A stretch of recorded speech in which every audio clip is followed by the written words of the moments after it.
Oi pessoal, tudo bom com vocês? Hoje nós vamos dar sequência então à leitura da obra 1984 de George Orwell e hoje nós vamos ler os capítulos 4 e 5, ok? Então, ontem vocês acompanharam aí a leitura do capítulo 2 e 3 da parte 2 e hoje vamos ler aí os capítulos 4 e 5 da parte 2. Vamos lá? Já vou pedir o meu like, tá bom? Que você compartilhe muito e se for novo por aqui, já se inscreve no canal e ativa as notificações, que assim não perde nenhum vídeo, tá bom? Então vamos começar? Winston percorreu com o olhar o cômodozinho esquálido que ficava em cima da loja do Sr. Sherrington. Ao lado da janela, a cama imensa estava arrumada com cobertores puídos e um travesseiro sem fronha. O relógio antiquado, com o mostrador de 12 horas, tic-taqueava sobre a borda da lareira. No canto, sobre a mesa de abas dobráveis, o peso de papéis de vidro que ele comprara em sua última visita suavemente na semi-escuridão. No guarda-fogo viam-se um velho fogareiro a querosene, uma panela e 2 xícaras, tudo fornecido pelo Sr. Sherrington. Winston acendeu o fogareiro e pôs um pouco de água para ferver. Trouxeram um envelope cheio de café Victory e algumas pastilhas de sacarina. Os ponteiros do relógio marcavam 7h20 e eram de fato 19h20. Ela chegaria às 19h30. Loucura, loucura, seu coração não se cansava de dizer. Insensatez deliberada, gratuita e suicida. De todos os crimes que um membro do partido podia cometer, aquele era o mais difícil de encobrir. Na realidade, a ideia começara por assomar à sua mente na forma de uma visão do peso de papéis de vidro refletido na superfície da mesa de abas dobráveis. Como ele previra, o Sr. Sherrington não apresentara empecilhos para alugar o quarto. Ficara perceptivelmente satisfeito com o dinheirinho extra que haveria de ganhar. Tampouco se mostrara escandalizado ou se tornara agressivamente malicioso quando ficara claro que Winston pretendia usar o quarto para encontros amorosos. Em vez disso, olhou para um ponto a meia distância e falou de generalidades com um ar tão delicado que dava a impressão de ter se tornado parcialmente invisível.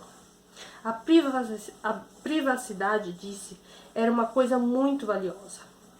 Todo mundo queria ter um lugar em que pudesse estar a sós de vez em quando.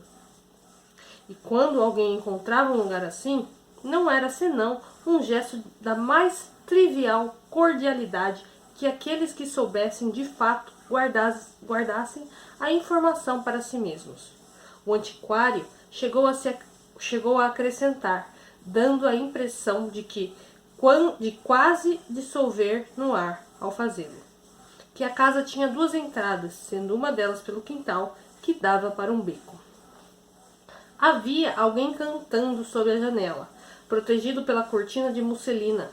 Winston olhou para fora. O sol de junho ainda brilhava alto no céu. E no pátio ensolarado, uma mulher gigantesca, sólida, como um pilar normando, com braços fortes e vermelhos e avental de tecido grosseiro em volta da cintura.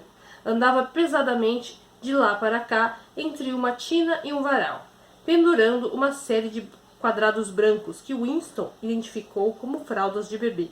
Sempre que sua boca não estava entupida com pregadores de roupa, ela se punha a cantar num contralto vigoroso. Era um capricho e nada mais, doce como um dia de abril, mas seu olhar azul de anil roubou para sempre a minha paz. Fazia várias semanas que só se ouvia aquilo em Londres. Era uma das inúmeras canções, todas muito parecidas, compostas para uso dos proletas por uma subseção do departamento de música. Os versos eram elaborados, sem nenhuma intervenção humana, por um instrumento conhecido como versificador. Porém, o canto da mulher era tão melódico que transformara aquela bobagem, aquela porcaria intragável, num som quase agradável. Winston ouvia a mulher cantando, o ruído produzido pelo atrito de seus sapatos nas lajes, os gritos das crianças na rua e em algum lugar muito longe o ronco surdo do trânsito. E ainda assim o quarto parecia curiosamente silencioso, graças à ausência da teletela. Loucura, loucura, loucura, tornou a pensar. Era inconcebível que pudessem frequentar aquele lugar por mais de algumas semanas sem ser descobertos. Mesmo assim, a ideia de terem um esconderijo que fosse realmente só deles, um quartinho de fácil acesso, representara para ambos uma tentação forte demais. Depois da visita ao campanário da igreja, haviam passado algum tempo sem conseguir organizar novos encontros. O período de trabalho fora drasticamente ampliado em virtude dos preparativos para a Semana do Ódio. Ainda faltava mais de um mês, mas a enormidade e a complexidade do evento exigiam de todos cotas extras de trabalho e, por fim, Winston e Julia conseguiram uma tarde livre no mesmo dia. Tinham combinado voltar à clareira no bosque, na noite da véspera. Encontraram-se rapidamente na rua. Como de hábito, ao se aproximar de Julia em meio à multidão, Winston mal olhou para ela, porém ao vê-la de relance, achou-a mais pálida que de costume. Nossos planos furaram, murmurou ela. Tão logo lhe pareceu seguro falar. Não vai dar amanhã. Como assim? Amanhã à tarde não vou poder ir. Por que não? O de sempre. Começou mais cedo dessa vez.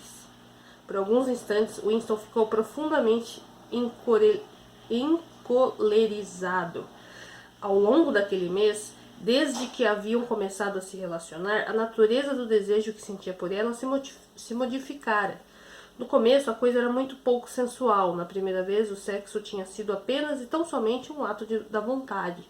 Mas depois da segunda, tudo se modificara. Ele, ou o ar em volta dele, parecia ter se impregnado do cheiro do cabelo de Julia, do gosto de sua boca, da maciez da sua pele.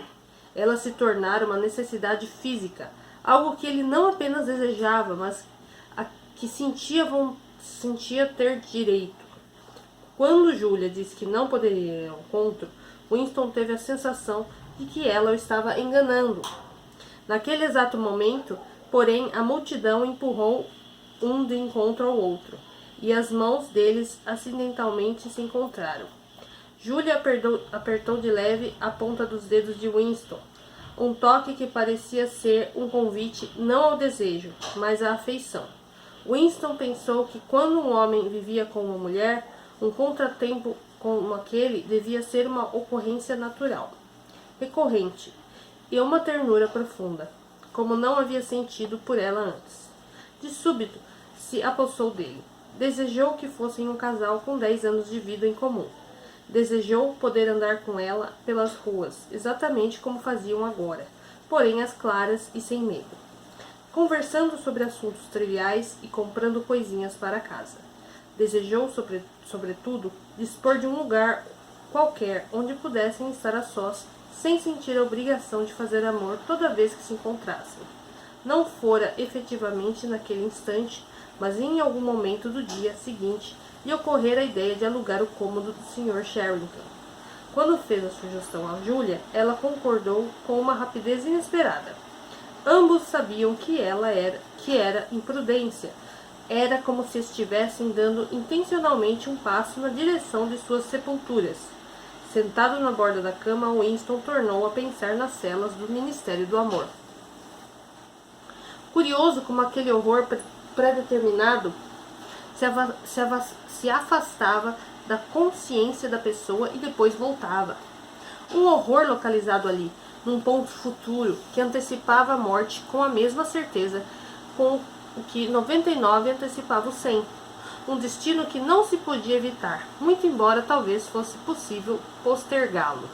Todavia, em vez disso, a pessoa volta e meia optava, graças a um ato consciente e voluntário, por abreviar o tempo de sua ocorrência. Nesse instante, passos rápidos soaram na escada. Julia irrompeu no quarto. Trazia uma sacola de ferramentas, uma sacola de lona marrom rústica, como a que por vezes ele a vira carregando de um lado para o outro no ministério. Winston precipitou-se para tomá-la nos braços, porém ela se desprendeu dele com alguma ansiedade, em parte porque ainda estava com a sacola nas mãos. Só um segundo, disse. Quero que veja o que eu tenho aqui. Você trouxe aquela porcaria de café Victory? Imaginei que traria. Pode jogar fora. Nós não vamos mais precisar dele. Olhe isso. Julia ficou de joelhos, abriu a sacola com alvoroço e jogou no chão algumas chaves inglesas e uma chave de fenda que ocupavam a parte de cima da sacola. E a parte inferior estava forrada com esmerados pacotes de papel.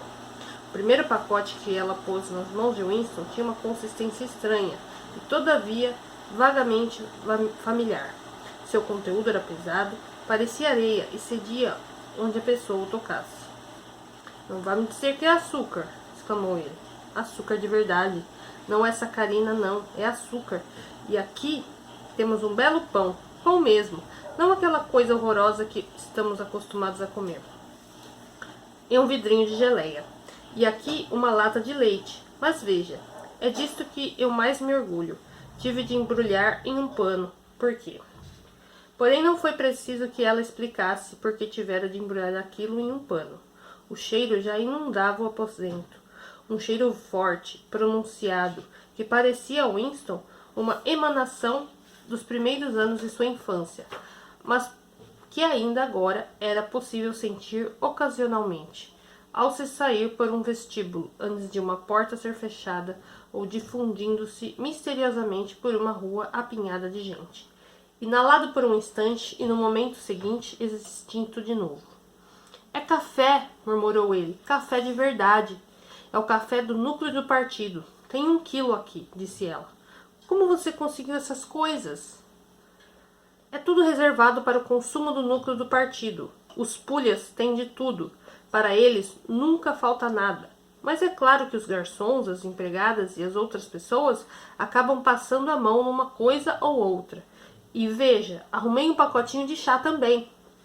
Winston estava de cócoras ao lado dela. Rasgou um canto de pacote. É chá mesmo, não folhas de amora preta. Tem aparecido muito chá ultimamente. Conquistaram a Índia ou coisa assim. Disse Julia distraída. Mas escute, amor.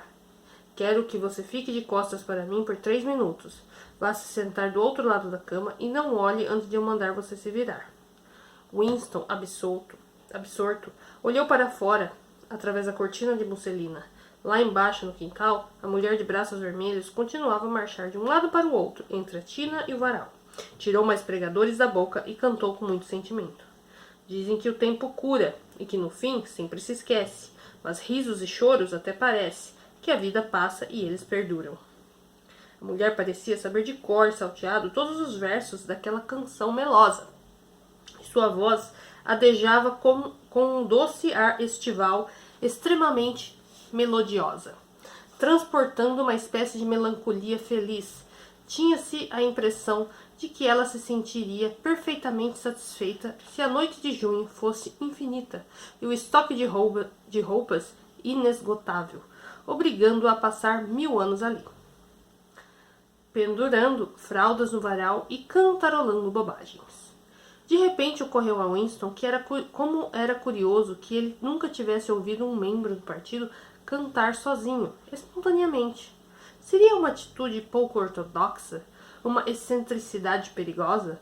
Como falar consigo mesmo? Talvez as pessoas só tivessem um assunto sobre o qual cantar quando viviam em algum patamar próximo da inanição. Pode olhar agora, disse Julia. Winston se virou e levou quase um segundo para reconhecê-la. Imaginava que a veria nua, mas ela não estava nua. A transformação ocorrida era muito mais surpreendente que isso. Julia se maquiara. Devia ter entrado furtivamente em alguma loja dos bairros proletários e comprado um estojo completo de maquiagem. Seus lábios estavam muito vermelhos, suas maçãs rosadas, seu nariz empoado. Havia até algo sutilmente aplicado sobre os olhos para deixá-los mais brilhantes. O trabalho não tinha sido muito bem feito, porém os padrões de Winston, naquele requisito, não eram elevados. Ele nunca tinha visto nem imaginado uma mulher do partido com cosmético no rosto. A melhora na aparência de Julia era impressionante. Com algumas pinceladas de cor nos lugares certos, ela ficara não apenas mais bonita, como, sobretudo, muito mais feminina. Os cabelos curtos e o macacão de menino somente reforçavam o efeito. Ao tomá-lo nos braços, uma onda de violetas sintéticas inundou as narinas de Winston. Ele se lembrou da semi-escuridão de uma cozinha de subsolo e da boca cavernosa de uma mulher. Era exatamente o mesmo perfume, porém no momento aquilo não pareceu ter a menor importância. É perfumada, disse. Sim, amor, perfumada. E sabe qual vai ser a próxima coisa que eu vou fazer? Vou arrumar um vestido de verdade em algum lugar. E vou usá-lo em vez dessas malditas calças. E meias de seda e sapatos de salto alto. Neste quarto serei uma mulher, não uma camarada do partido. Tiraram a roupa e subiram na imensa cama de mogno. Foi a primeira vez que Winston ficou nu na presença dela.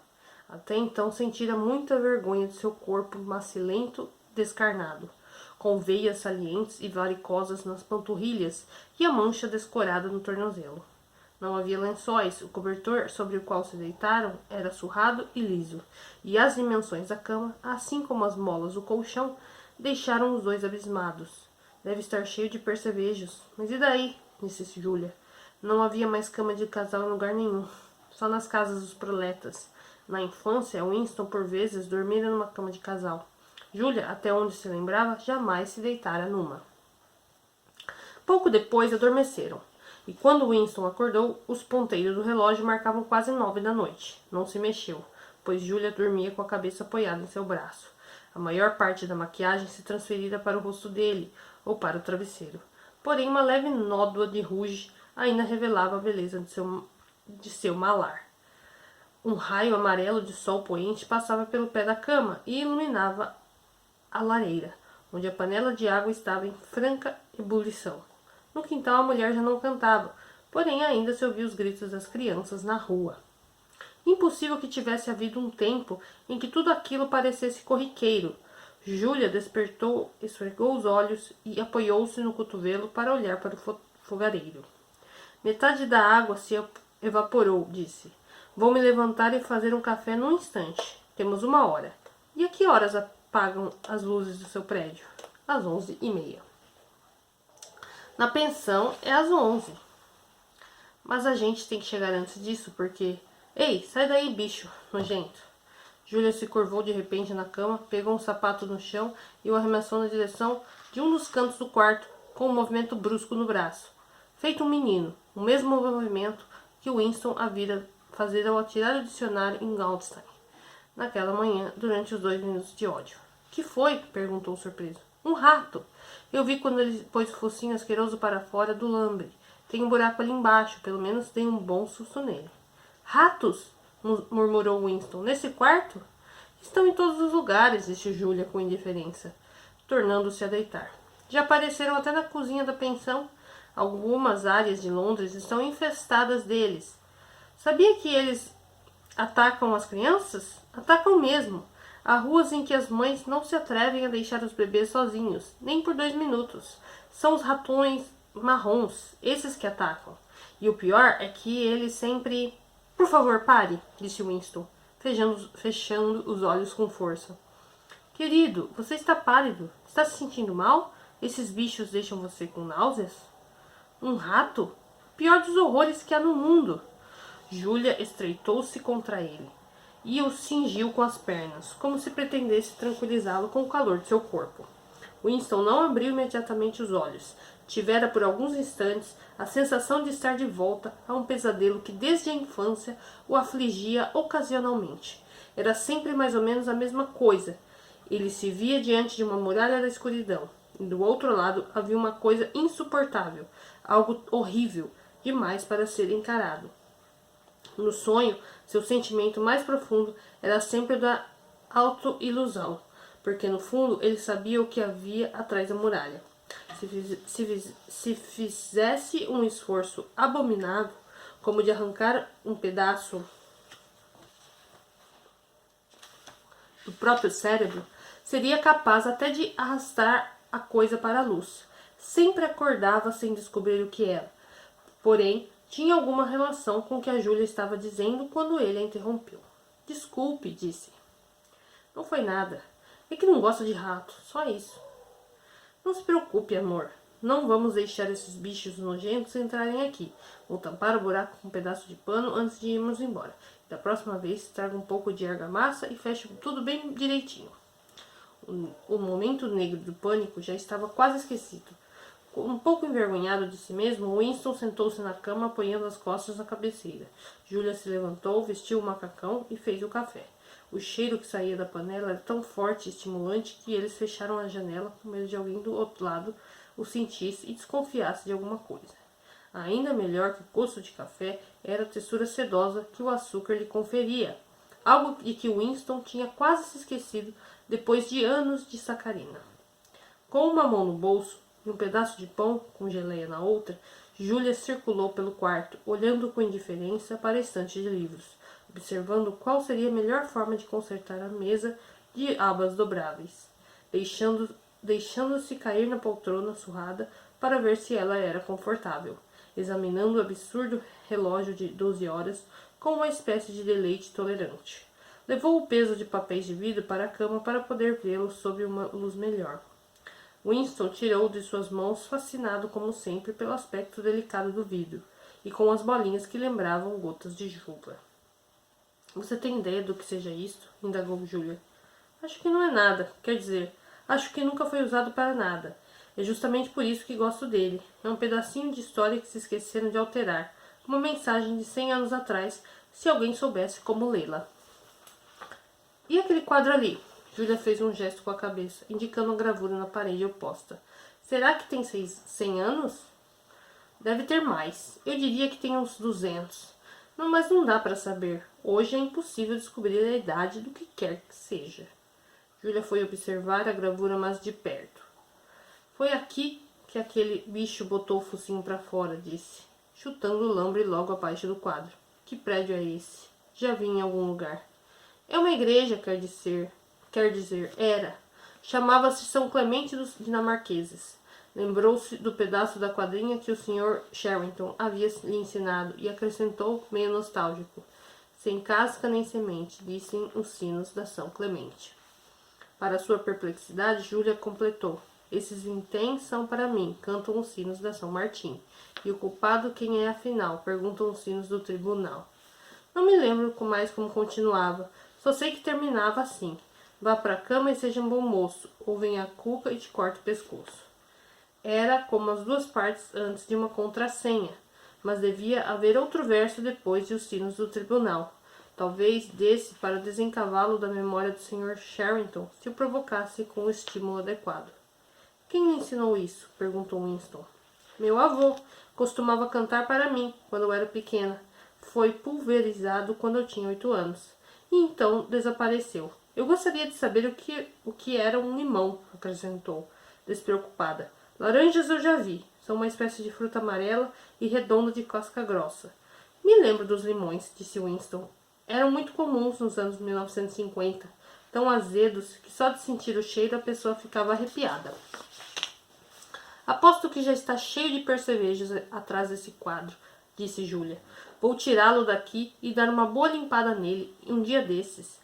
Acho que deve estar na hora de irmos embora. Preciso tirar a maquiagem. Que droga. Depois eu limpo o batom do seu rosto. Winston permaneceu mais alguns minutos deitado. O quarto estava escurecendo. Virou-se para a luz e ficou admirando o peso de papéis de vidro. A fonte inesgotável de interesse não era o fragmento de coral, mas o próprio interior do vidro. Havia tamanha profundidade ali, e no entanto o vidro era quase tão transparente quanto o ar. Era como se a superfície do vidro fosse o arco do céu, encerrando um mundo minúsculo em sua atmosfera completa. Winston tinha a sensação de que era capaz de entrar ali e de que, na verdade, estava ali dentro. Ele, a cama de mogno, a mesinha de abas dobráveis, o relógio, a gravura de aço e o próprio peso de papéis. O peso de papéis era o quarto onde ele estava, e o coral era a vida dele e a de Julia, fixadas numa espécie de eternidade no coração de cristal. Concluímos então o capítulo 4, pessoal. Vamos lá começar o capítulo 5 da parte 2. Simi sumira. Uma bela manhã, ele não apareceu no trabalho. Algumas pessoas desavisadas comentaram a sua ausência. No dia seguinte, ninguém mais falou nele. E no terceiro dia, Winston entrou no vestíbulo do departamento de documentação para dar uma olhada no quadro de avisos. Uma das notas trazia uma lista impressa dos membros do comitê de xadrez, do qual Simi fizera parte. Tinha quase exatamente o mesmo aspecto de antes. Nada estava riscado, mas faltava um nome. E era o que bastava. Simi deixara de existir. Aliás, nunca existira. Estava um calor de matar, no labiríntico ministério. As salas, sem janelas, ventiladas por aparelhos de ar-condicionado, mantinham a temperatura habitual. Mas do lado de fora, os calçamentos esfolavam os pés dos caminhantes e o mau cheiro do metrô na hora do pico era tremendo. Os preparativos para a Semana do Ódio iam de vento em popa e os funcionários de todos os ministérios trabalhavam além do horário. Desfiles, reuniões, paradas militares, conferências, exposições de personagens de cera, exibições de filmes, programas de teletela. Era preciso organizar tudo. Era preciso construir estandes e filmagens. Era preciso construir estandes e imagens, criar slogans, compor músicas, fazer circular boatos e forjar fotografias. A seção de Júlia, no departamento de ficção, fora desligada da produção de romances e estava criando em regime de urgência uma série de panfletos sobre atrocidades. Winston, além de fazer o seu trabalho regularmente, passava longos períodos, todos os dias, verificando arquivos antigos do Times e alterando e embelezando trechos de notícias que depois seriam citadas nos discursos. Tarde da noite, quando levas de proletas desordeiros perambulavam pelas ruas, a cidade exibia um ar extremamente febril. As bombas foguetes estouravam com maior frequência do que nunca e às vezes à distância. Bem longe ouviam-se explosões fortíssimas que ninguém sabia explicar e sobre as quais corriam boatos dantescos. A nova melodia destinada a ser a canção-tema da Semana do Ódio, a Canção do Ódio, como a chamavam, já estava composta e era transmitida incessantemente pelas teletelas. Tinha um ritmo selvagem que lembrava latidos e que não podia exatamente ser chamada de música, assemelhando-se à batida de um tambor. Rugida, mais que cantada, por centenas de vozes ao som de pés em marcha. Era aterrorizante. A música caíra no gosto dos proletas e na madrugada das ruas competia com era um capricho e nada mais. Os filhos dos Parsons tocavam a Canção do Ódio a qualquer hora do dia ou da noite, usando um pente e um pedaço de papel higiênico. Algo francamente intolerável. As noites de Winston estavam mais ocupadas do que nunca. Grupos de voluntários, organizados pelos Parsons, preparavam a rua para as celebrações da Semana do Ódio, costurando faixas, pintando cartazes, erguendo mastros nos telhados e perigosamente estendendo arames de um lado ao outro da rua, para neles pendurar bandeirolas. Parsons gabava-se de que as mansões Victory sozinhas exibiram 400 metros de bandeiras. Estava em seu elemento natural e feliz como um passarinho. O calor e o trabalho manual lhe haviam fornecido, inclusive, um pretexto para, depois do trabalho, retomar o uso do short e da camisa aberta. Estava em toda parte, a todo momento, empurrando, puxando, serrando, martelando, improvisando, animando todo mundo com exortações amistosas e desprendendo de cada dobra do seu corpo o que poderia ser descrito como uma reserva inesgotável de suor acre. Um novo pôster surgira de repente nas ruas de Londres. Não tinha dizeres e mostrava simplesmente a figura monstruosa de um soldado eurasiano, de 3 ou 4 metros de altura, avançando como um rosto mongólico, desprovido de expressão, botas imensas, apontando uma metralhadora que apoiava no quadril, onde quer que você se posicionasse. Com relação ao pôster, o cano da metralhadora, ampliado pela perspectiva, parecia estar sempre apontando para você. O pôster fora colado em todos os espaços disponíveis de todas as paredes da cidade, suplantando em número os retratos do grande irmão. Os proletas, normalmente apáticos no que dizia respeito à guerra, estavam sendo incitados a entrar em um dos seus surtos periódicos de patriotismo. Para completar a cena, ultimamente as bombas foguetes estavam matando mais do que o normal. Uma delas atingiu um cinema apinhado em Stepney, sepultando várias centenas de vítimas sobre os escombros. Toda a população vizinha se reuniu para um cortejo fúnebre interminável, que levou várias horas e que na realidade era um encontro de indignados. Outra bomba caiu num terreno baldio, usado como playground, e dezenas de crianças foram destroçadas. Houve novas demonstrações de ira, a imagem de Goldstein foi queimada, centenas de cópias do pôster do soldado herosiano foram arrancadas e jogadas nas fogueiras, e diversas lojas foram saqueadas no decorrer do tumulto. Em seguida, circulou o boato de que as bombas foguetes estavam sendo manobradas por controle remoto por espiões, e um casal idoso suspeito de ser de procedência estrangeira teve a sua casa incendiada e pereceu sufocado pela fumaça.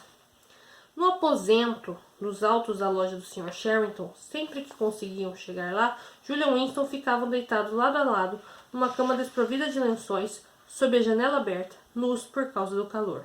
O rato nunca mais voltara, mas com o calor os percevejos haviam se multiplicado tremendamente.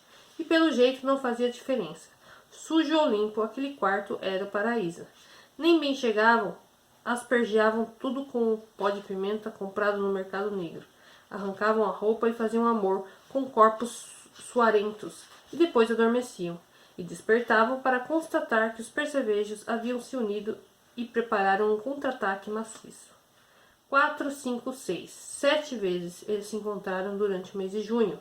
Winston abandonara o hábito de beber gin a todo momento. Parecia ter perdido a necessidade daquilo. Engordara um pouco, sua úlcera varicosa melhorara, deixando apenas uma mancha marrom na pele acima do tornozelo. As crises matutinas de tosse haviam cessado, e o processo de viver deixara de ser intolerável. Ele já não se sentia o impulso de fazer caretas para a teletela, ou de gritar insultos a plenos pulmões. Agora que possuíam um esconderijo seguro, quase um lar, nem parecia uma provação o fato de se verem só de vez em quando, e por um par de horas de cada vez. O importante era que o quartinho nos altos da loja existisse. Saber que estava lá, inviolado, era quase o mesmo que estar nele. O quarto era um mundo, um bolsão do passado onde animais extintos podiam se mover. Para Winston, o Sr. Sherrington também era um animal extinto. A caminho do andar superior, Winston costumava parar para conversar com o Sr. Sherrington por alguns minutos. E, pelo visto, o velho nunca, ou quase nunca, saía de casa. E, por outro lado, quase não tinha fregueses. Levava uma existência fantasmagórica entre a lojinha minúscula e sombria e uma cozinha ainda mais exígua dos fundos, onde preparava suas refeições, e que continha, entre outras coisas, um gramofone incrivelmente antigo, com uma trompa enorme. Ele parecia feliz com a oportunidade de conversar, circulando entre as mercadorias sem valor, com seu nariz comprido, seus olhos grossos e seus óculos grossos e seus ombros caídos envergando o paletó de veludo. Ele sempre dava a impressão de ser um colecionador, mais que um comerciante.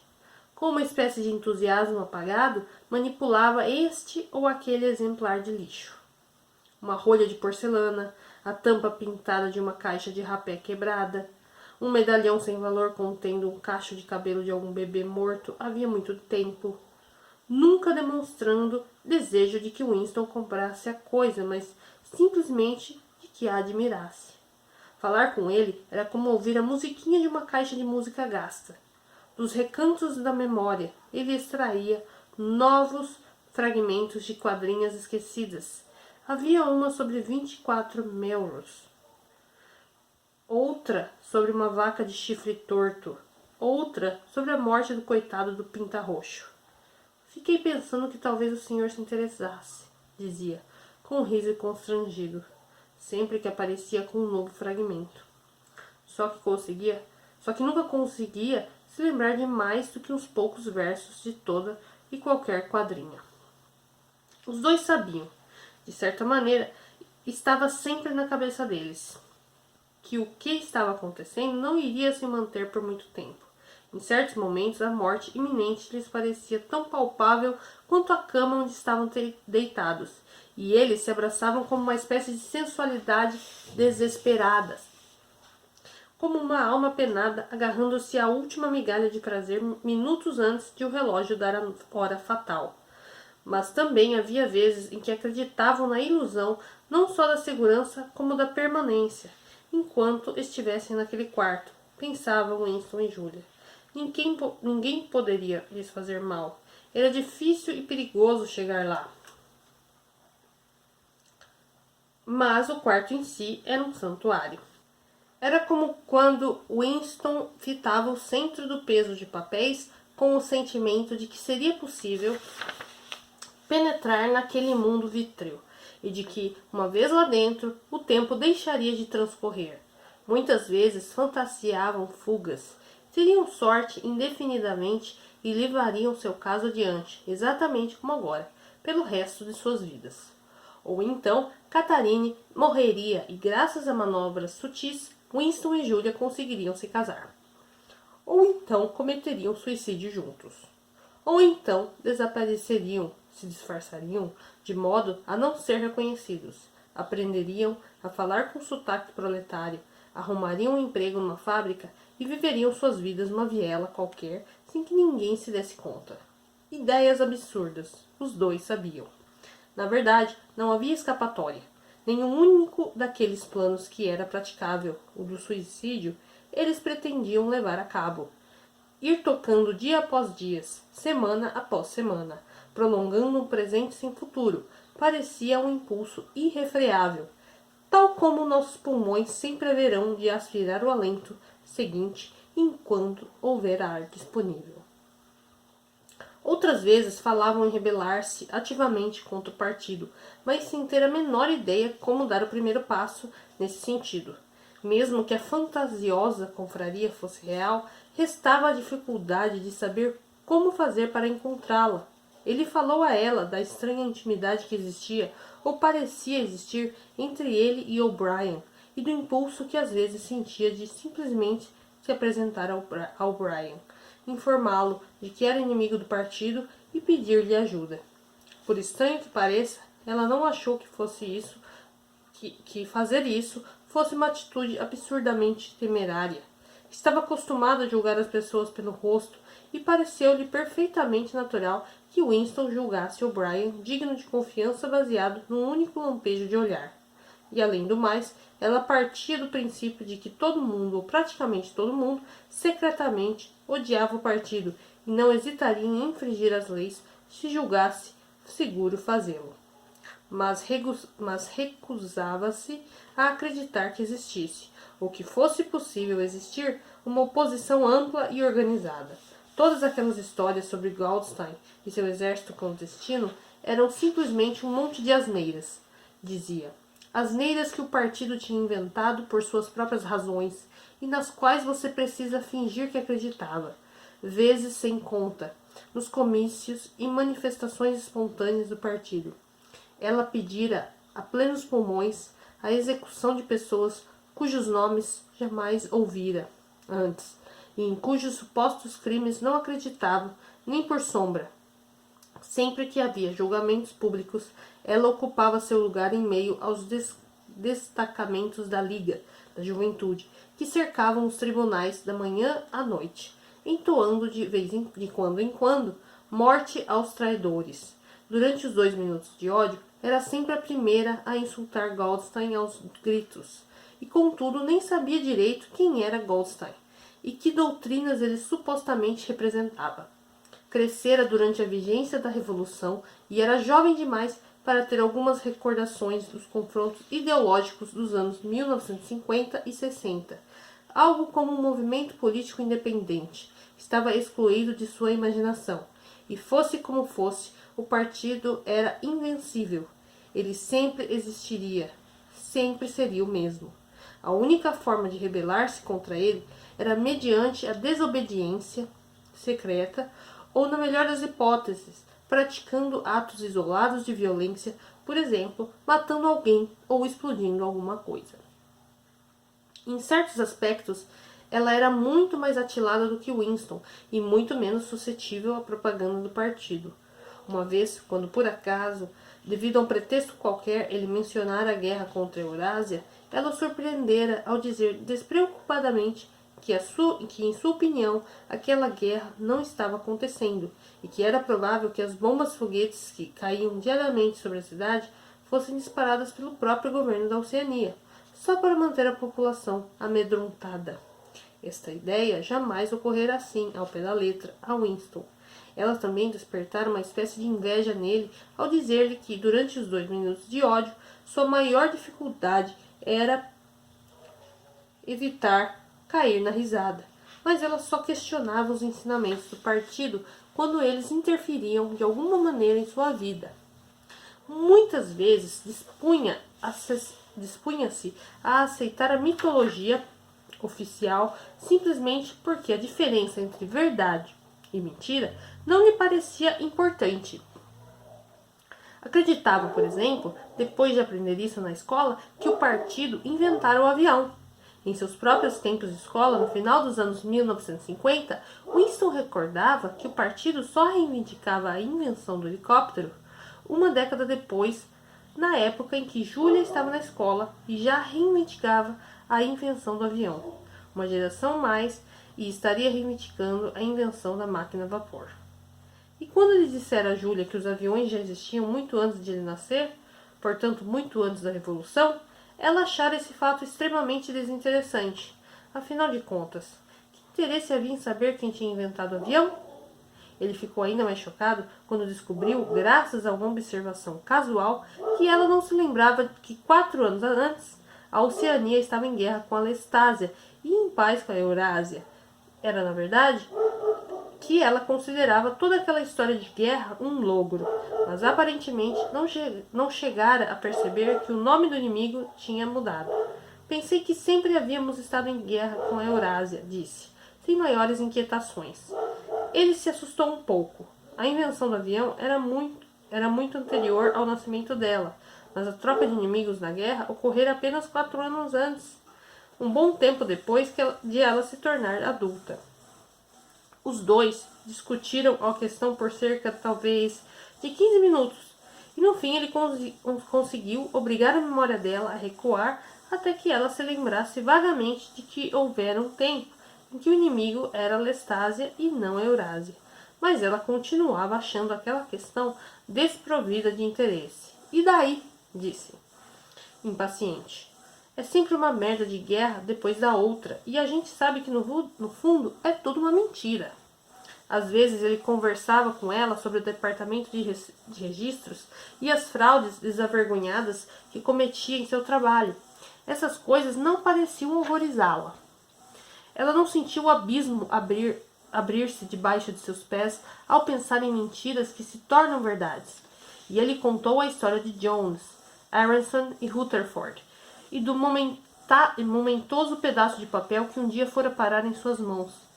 Ela não ficou nem um pouco abalada. No início, para falar a verdade, nem entendeu direito do que ele estava falando. Eles eram seus amigos? Perguntou. Não, eu nem os conhecia. Eram gente do núcleo do partido. Além disso, muito mais velhos que eu. Eram dos velhos tempos, de antes da Revolução. Eu só os conhecia de vista e de passagem. Então, por que tanta preocupação? As pessoas são mortas o tempo todo, não é mesmo? Ele se esforçou para que ela entendesse. Mas aquele era um caso excepcional. Não se tratava apenas de alguém sendo morto. Você se dá conta de que o passado a partir de ontem foi abolido? Se sobrevive em algum lugar e é um ou outro objeto sólido, sem palavras associadas, como aquele pedaço de vidro que está ali.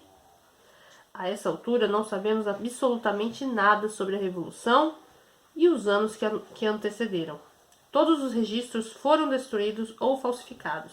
Todos os livros foram reescritos. Todos os quadros foram repintados.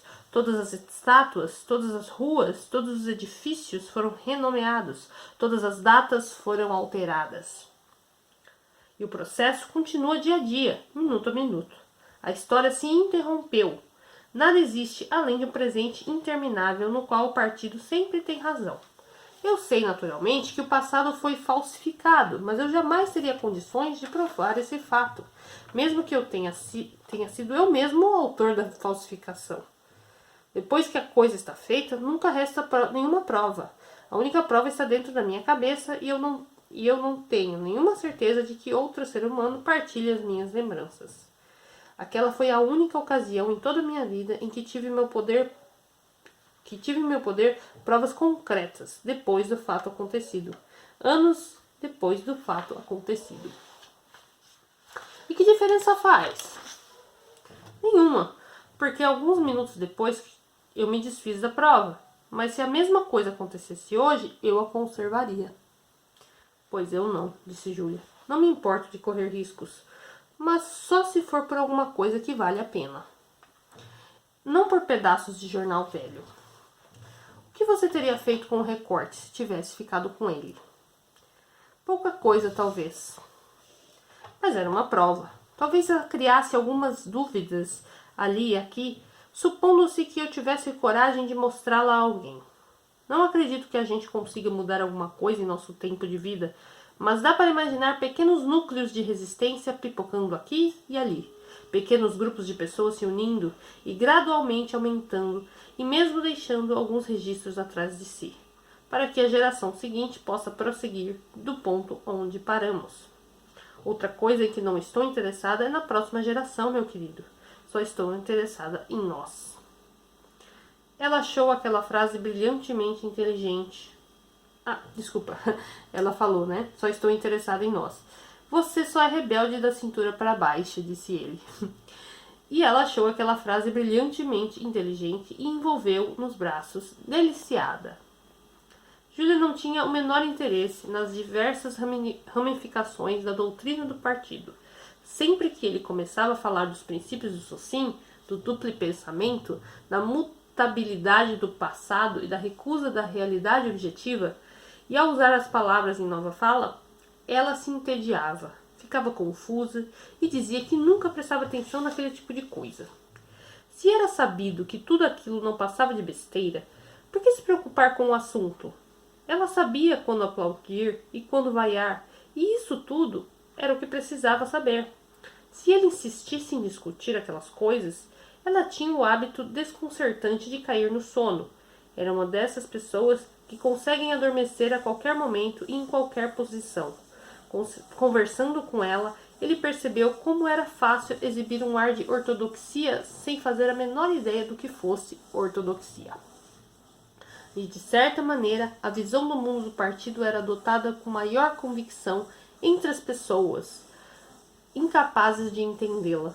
Essas pessoas podiam ser levadas a acreditar nas violações mais flagrantes da realidade, porque nunca entendiam por inteiro a enormidade do que se solicitava delas.